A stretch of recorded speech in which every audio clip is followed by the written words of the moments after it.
اب اس کی آدیش خواہان ان کی اچھا یہ تو ہو گیا. حضرت علی نے ان کا مشورہ قبول نہ فرمایا اور 36 ہجری میں تمام عثمانی عمال کو معزول کر کے ان کی جگہ نئی عمال مقرر کی. اس سلسلہ میں شام پر سہیل ابن حنیف رضی اللہ عنہ کا تقرر ہوا اور وہ شام روانہ ہو گئے. امیر معاویہ خود بڑے مدبر تھے، پھر 20-22 سال سے شام کی والی چلے آ رہے تھے. یہاں ان کا بڑا اثر تھا، انہیں معزول کرنا آسان نہ تھا. چنانچہ انہوں نے سہل بن حنیف کو شام کی حدود میں داخل نہ ہونے دیا اور شام کی سرحد تبوک ہی سے واپس کر دیا. امیر معاویہ رضی اللہ عنہ کو معزول کرنے کے ساتھ ہی حضرت علی نے ان کے پاس بیعت کے لیے علیحدہ ایک خط لکھا تھا. اس وقت بڑے بڑے صحابہ حضرت عثمان کی دردناک شہادت خصوصاً آپ کے قاتلوں کا پتہ نہ چلنے سے سخت متاثر تھے. امیر معاویہ نے اس سے فائدہ اٹھایا اور مدینہ سے حضرت عثمان کا خون آلودہ پیراہن اور نائلہ کی کٹی ہوئی انگلیاں منگا کر دمشق کی جامع مسجد کے ممبر پر آویزاں کر دی. اس سے شام کی مسلمانوں کی جذبات بڑک اٹھی.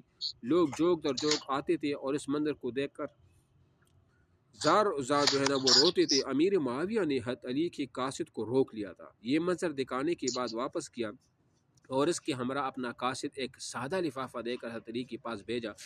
آپ نے اسے کھولا تو کچھ نہ تھا. آپ کو حالات کا کچھ اندازہ ہو چلا تھا.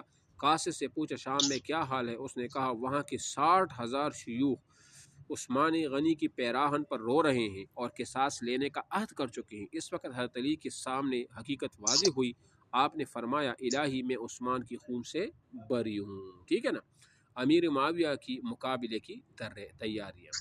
اب حضرت علی کو واقعات کا پورا اندازہ ہو گیا اور آپ نے امیر معاویہ کے مقابلے کی تیاریاں وہ شروع کر دی. اب یہاں سے آپ کو پتہ چلے گا کہ جنگ صفین کا پس منظر کیا تھا اور جنگ صفین کیسے ہوئی تھی. یہ وہ بات ابھی چل رہی ہے. ٹھیک ہے نا. یہ پہلا موقع تھا. جنگ جمل تھی جی پہلے جو ہے نا وہ جنگ جمل ہوئی ہے، اس کے بعد جنگ صفین ہوئی ہے. جنگ جمل جو ہے نا وہ ہوئی ہے 36 ہجری کو اور 37 ہجری کو جنگ صفین ہوئی ہے اور 38 ہجری کو خوارج کے خلاف جو جنگ ہوئی ہے وہ جنگ نہروان ہے. ٹھیک ہے نا. اچھا جی. یہ پہلا موقع تھا کہ مسلمانوں کی تلواریں آپس میں بے نیام ہونے والی تھی. اس سے اکثر صحابہ اس کی شرکت میں کے بارے میں متردد تھے. بہتوں نے اس کی مخالفت کی یا کم از کم غیر جانبدار رہے. چنانچہ سعد ابن ابی وقاص، عبداللہ ابن عمر، محمد بن مسلمہ وغیرہ نے کسی کا ساتھ نہیں دیا. حضرت علی نے ان سے پوچھا کہ مجھے تم لوگوں کی جانب سے ناپسندیدہ خبریں ملی ہیں، کیا واقعہ ہے؟ سعد ابن ابی وقاص نے فرمایا اگر جنگ میں آپ میری شرکت چاہتے ہیں تو ایسی تلوار عنایت کیجیے جو کافر اور مسلم میں امتیاز وہ کرے. حضرت عبداللہ ابن عمر نے فرمایا کہ آپ ایسی چیز میں شرکت کرنے کے لیے مجھ کو مجبور نہ کیجیے جس کے حق و باطل ہونے کا فیصلہ میں نہیں جانتا. حضرت محمد بن مسلمہ نے فرمایا کہ رسول اللہ صلی اللہ علیہ وسلم نے مجھے حکم دیا تھا کہ میں اپنی تلوار کو مشرکوں کے مقابلے میں استعمال کروں اور جب مسلمانوں سے جنگ کا وقت آئے تو اس کو کوہ احد کے پتھر پر پٹک کر توڑ دوں. چنانچہ کل میں نے اس کو توڑ دیا. حضرت اسامہ بن زید نے فرمایا کہ مجھے اس میں شرکت سے معاف رکھا جائے. میں نے عہد کیا ہے کہ کلمہ شہادت پڑھنے والے سے جنگ نہ کروں. حضرت طلحہ زبیر حضرت علی سے اجازت لے کر مکہ چلے گئے. عرض بہت سے محتاط صحابہ نے اس میں شرکت سے احتراز کیا، تاہم بعضوں نے اپنی خدمات وہ پیش کی. اصلاح اور قصاص کے ساتھ عائشہ کی آمادگی. اب یہاں سے بات آ جاتی ہے عائشہ جنگ جمل کی طرف. ٹھیک ہے نا. کیونکہ وہ زبیر بن العوام اور طلحہ بن عبید اللہ وہ چونکہ اجازت لے کر مکہ چلے گئی اور پھر مکہ سے واپسی پر اب معاملہ جو ہے نا جنگ جمل کی طرف جا رہا ہے. ابھی حضرت علی امیر معاویہ سے مقابلہ کرنے کی تیاری میں مصروف تھے کہ دوسری طرف اس سے بھی زیادہ سخت اور نازک صورتحال پیدا ہو گئی. حضرت عائشہ ہر سال حج کی تشریف لے جایا کرتی تھی. چنانچہ حضرت عثمان کی شہادت کے زمانے میں وہ مکہ میں ہی تھی. یہی آپ کو واقع شہادت کی اطلاع اور اس کے بعد پہم مدینہ میں بدمنی کی خبریں ملی. مکہ سے واپسی میں راستے میں آپ کی ایک قریبی عزیز نے اطلاع دی کہ حضرت عثمان شہید کر دیے گئے.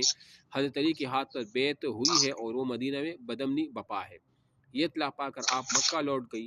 اس کے بعد ہی حضرت طلحہ و زبیر پہنچ گئی. انہوں نے بیان کیا کہ ہم لوگ بدو اور عوام الناس کے ہاتھوں باقی چلے آ رہے ہیں. مدینہ میں لوگ حیران اور سرگرداں ہیں. ان کا حال یہ ہے کہ نہ حق کو پہچان سکتے ہیں اور نہ باتیں سے گریز کر سکتے ہیں اور نہ ان میں اپنی حفاظت کی طاقت ہے. یہ سن کر عائشہ نے حضرت عثمان کی خون بے گناہی کی قصاص اور فتنہ و فساد کی اصلاح کی دعوت دی اور آپ کی واپس آنے کی خبر سن کر بہت سے مسلمان جمع ہو گئے. آپ نے ان کے سامنے ایک مختصر تقریر کی. یہ تقریر ہے بہرحال میں اس سے واپس آئی ہوں کہ عثمان مظلوم شہید کر دی گئی ہیں۔ اس شور و غوغا اور فتنہ فساد کی اصلاح اس طرح نہ ہوگی۔ عثمان کی خون کا قصاص لے کر اسلام کو معزز کرو۔ ام المؤمنین کی زبان سے خلیفہ مظلوم کی قصاص کی دعوت پر سینکڑوں بلکہ ہزاروں مسلمان سرفروشی کے لیے آمادہ ہو گئے۔ سب سے پہلے عبداللہ بن عامر حضرمی والی مکہ نے اس دعوت کو جواب دیا۔ اموی خاندان کے وہ تمام افراد جو مکہ باغ آئے تھے ساتھ ہو گئے۔ ایک رئیس یغلا بن امیہ نے 600 اونٹ اور 6 لاکھ درہم نقد پیش کی۔ یغلا بن امیہ کے متعلق آپ کیا جانتے ہیں؟ کچھ پتہ ہے آپ لوگوں کو؟ ہاں جی، ہلو، سر یاد نہیں آ رہا۔ اس نے آپ علیہ السلام کی جو انگوٹھی مہر تھی نا، انگوٹھی وہ تیار کری چاندی کی، سر انگوٹھی والا۔ ٹھیک ہے، یہ نوٹ کر لی، اسی نے تیار کیا تھا۔ اس نے عبداللہ بن عامر نے اعلان کرا دیا کہ جو شخص اس دعوت میں شریک ہونا چاہے اس کے پاس سواری اور زاد راہ کا سامان نہ ہو، اس کو پورا سامان دیا جائے گا۔ چنانچہ 600 سواری اور ان کی پورے اخراجات کا انتظام کیا۔ حرمین کے 1000 آدمیوں نے ساتھ دیا اور شرفاء کی مجموعی تعداد 3000 ہو گئی۔ ان کے علاوہ وہ تمام امہات المؤمنین ساتھ چلنے کے لیے آمادہ ہو گئی۔ اس تیاری کی بات حضرت عائشہ کی رائے تھی کہ اصل مقصد مدینہ کے حالات کی اصلاح ہے، اور سبائی جماعت سے مراد عبداللہ بن سبا کے جو پیروکار تھے جنہوں نے عثمان کو شہید کیا تھا، کہ قاتلین عثمان کا گروہ بھی وہی ہیں، اس لیے سیدھے مدینہ چلنا چاہیے۔ کچھ لوگوں کا مشورہ شام چلنے کا تھا، لیکن آخر میں بصرہ جانے کی رائے قرار پائی۔ مدینہ جانے میں امہات المؤمنین بھی ساتھ دینے کے لیے آمادہ تھی، لیکن بصرہ کا ارادہ ہونے کے بعد انہوں نے ارادہ ترک کر دیا۔ سرہ حضرت حفصہ نے یہاں بھی ساتھ دینا چاہا، لیکن ان کے بھائی عبداللہ بن عمر نے روک دیا۔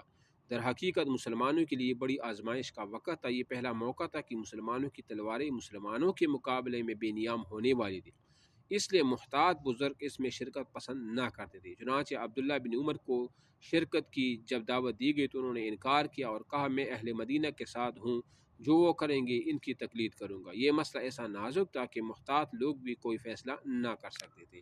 ایک طرف ام المؤمنین تھی، مظلوم اور شہید خلیفہ کی خونی بے گناہی کی دعوت تھی، دوسری طرف خلیفہ وقت حضرت علی مرتضیٰ رضی اللہ تعالیٰ عنہ بصرہ کو روانگی، یعنی جہاں یہ جنگ ہوئی تھی، ٹھیک ہے نا۔